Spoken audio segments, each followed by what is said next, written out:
বিতর্ক আর প্রশ্ন উঠছে ব্যাংক একীভূতকরণ প্রক্রিয়া নিয়ে। বিশ্লেষকরা বলছেন অপ্রস্তুত কেন্দ্রীয় ব্যাংক নিজেই নিজের নীতিমালায় মানছে না।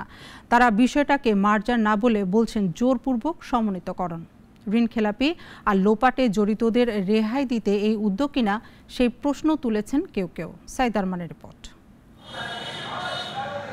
রাষ্ট্রায়ত্ত বেসিক ব্যাংক মিলে যাবে সিটি ব্যাংকের সঙ্গে, কিন্তু গুরুত্বপূর্ণ এই সিদ্ধান্ত হয় কেন্দ্রীয় ব্যাংকের বৈঠকে, যেখানে ডাকা হয়নি বেসিক ব্যাংকের পর্ষদ আর ব্যবস্থাপনা কর্তৃপক্ষের কাউকে।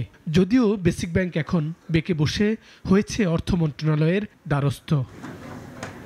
বিশ্লেষকরা এটি আদৌ মার্জার নাকি জোরপূর্বক সমন্বিতকরণ সেই প্রশ্ন তুলছেন। বরকনে যদি রাজি না হয় তাহলে বিবাহ সম্পাদন হয় না।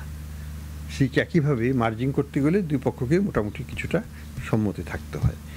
বিশেষ করে যারা নিবে তাদের সম্মতি তো অবশ্যই থাকতে হবে। পুরো কার্যক্রমে কেন্দ্রীয় ব্যাংকের প্রস্তুতির ঘাটতির কথাও এখন আলোচনায়।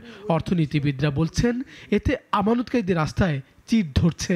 মার্জার প্রক্রিয়া যদি একেবারে কি বলে খুব ধারাবাহিক একটা ইনস্টিটিউশনাল প্রসেসের মধ্যে না যায়, তাহলে এটা ডিপোজিটরদের আস্থা আনতে পারবেন।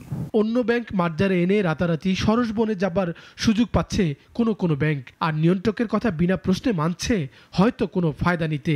অন্যদিকে এতে সুযোগ খুঁজছেন ঋণ খেলাপি আর খারাপ ব্যাংক উদ্যোক্তারা। আবার তীব্র সংকটে থাকা একটি গ্রুপের নিয়ন্ত্রণের ব্যাংক এখনও প্রক্রিয়ার বাইরে। বিতর্ক এখানেও। এখন দুর্বল সূচকের পাশাপাশি আতঙ্কে কিছুটা সবল ব্যাংকও, কারণ কেন্দ্রীয় ব্যাংক কখন কাকে ডেকে কোন ব্যাংকের দায়িত্ব দেয় তা কেউ জানে না। যদিও নিয়ন্ত্রক কর্তৃপক্ষ বলছে আপাতত নতুন কোনো ব্যাংক আর মার্জার নয়। সাইদ আরমান, নাগরিক, ঢাকা।